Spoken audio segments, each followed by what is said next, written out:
আবার বেরোচ্ছ? শুধু শুধু জুতোর শুকতলা ক্ষয় করা। মেজবাবুর ছেলেটা পড়াশোনা শেষ না করতে করতে মাসে 50,000 টাকা কামাচ্ছে, আর আমার ঘরে একটা অপদার্থ।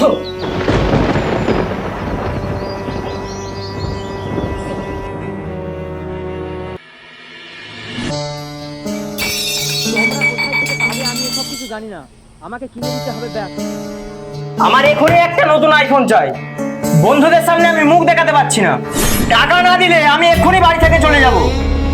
বাবা, এখন তো তোর বাবার কাছে এত টাকা নেই। কোথাও আমি জানি না, আমাকে এক্ষুনি টাকা দিতে হবে। খবরদার, বাবার গায়ে হাত দিবি না।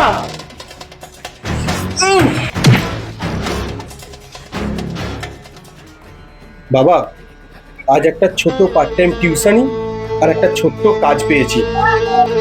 মাইনে খুব কম, মাত্র 5,000 টাকা, কিন্তু এই সপ্তাহে সংসারটা চলে যাবে।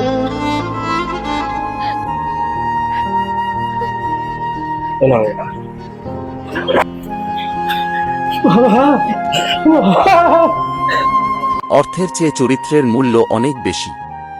আজ যে বেকার, কাল সেই পরিবারের সবচেয়ে বড় অবলম্বন হতে পারে। সন্তানকে অবহেলা নয়, সুযোগ ও মানসিক সাপোর্ট দিন।